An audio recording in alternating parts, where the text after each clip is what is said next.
Hey everyone, it's Brano, and it is the 23rd of February, meaning that it has been exactly 1.5 years since I began development on Heal to Death, and the game has come a very, very long way. So, I've got the Steam Next Fest build ready. Tomorrow or the day after tomorrow is Steam Next Fest, and I'm pretty excited with how things have gone. So I've just done an update. There's a bunch more things that have happened, like really minor tweaks that I just kind of did and didn't track that are going to be in this build. But the main thing is it's more stable. I've got official artwork in to improve the loading screens a lot, and I'm also improved the shader rendering by a fair bit so that people will now have a much more stable experience as they play the game. The big one though is that the artwork is done. So here is a full screen version of the artwork. I think that the composition looks really good. Obviously, it's a little incomplete. It's not in the polishing phase yet, and I think that the character's face could reflect the in-game model a bit more, since you want your main character to be as attractive as possible, so people like, yep, I want to be that guy, or I want to be with that guy, depending on which way you go. So I'm pretty happy with the artwork as a whole, though it's so much better than it was, and there's only so much time in the world. Then Natalie, so Dotterine, my artist, still has more work to do after this, which is to get some new enemy models in the game to give the enemy, just to make the enemy variety a bit better than it once was. So that's all good.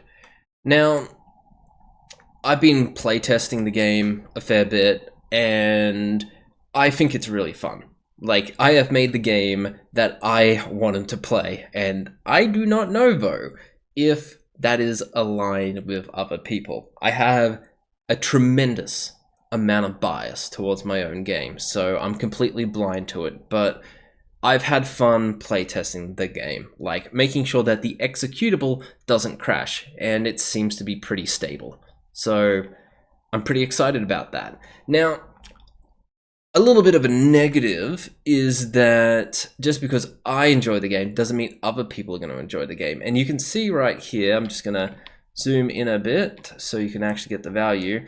The current outstanding wish list is 438.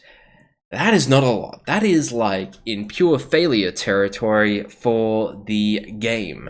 Now, the wishlist rate has gone from around 1 a day to around 3 to 4 a day, but that's because Next Fest is coming up, and man, I'm worried.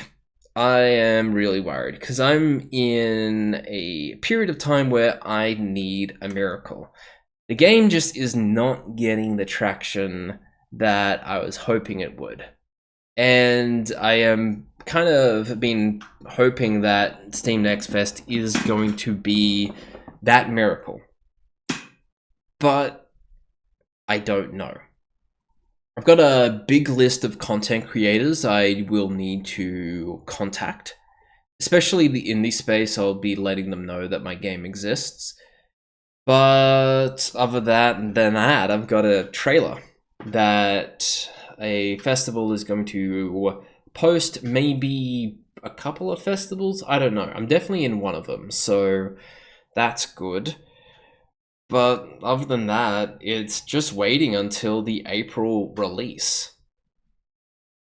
It's definitely going to happen. The game is 100% releasing in April, and I'm not exactly sure when, but we'll see when it does. I'm thinking maybe I'll go slightly earlier in April, depending on what the wish lists are like. Otherwise, I'm getting feedback from Steam users now, and I've gotten a couple of things that I should like make adjustments on, or I should like a small feature I should add. which I'm gonna make a video about. It's about the timer in the dungeons, and it's gonna be around stress and relief. I've got a couple of things that I want to say about this, but yeah, the game is basically done. The demo is in a playable state, and you can play it right now. And please do, because I need as much attention on it as possible. But at the end of the day, if the game fails, I'm gonna be fine. Because I've kept my full-time job. I've done this responsibly. I pursued my dreams responsibly, and when they inevitably don't work out, who cares? I have just had some of the most enjoyable experiences in front of my computer ever. This has been such a amazing thing. This has been the most fun I have ever had making a game, and I can only see like an amazing journey throughout my experiences of like making games and just getting better at it and making ideas that I've had for ages and problems of games, like trying to find a solution to those problems of games, just going down that path and seeing where I end up. It's so exciting, and yeah, I wouldn't trade that for the world. And yeah, like if I do succeed, then oh my god, oh my god, oh my god, I'm gonna be so happy. But yeah, if I don't succeed, I'm gonna move on to the next one, and I am not gonna regret a single thing about Heal to Death. And if I was to delay the game by like 6 or 12 months, like I'm kind of the opinion that it's not gonna make a difference. The game is pretty close to as good as it can be at the moment, unless you want to like quintuple the effort placed into the game. I mean, if your answer to improving a game that's had a 1.5 year development cycle is to basically put in a free additional years to make the game as good as it possibly can be, I would argue that those 3 years are going to be much better spent on new projects.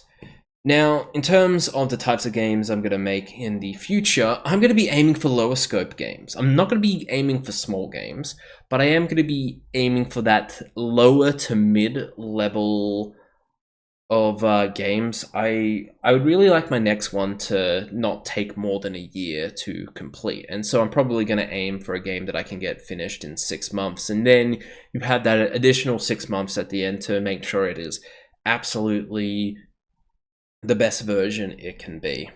But we'll get there when we get there. Otherwise, give Heal to Death a try if you want. It's available on Steam, played in NextFest, and I will let you know in a little over a week how well it does. So, see yous.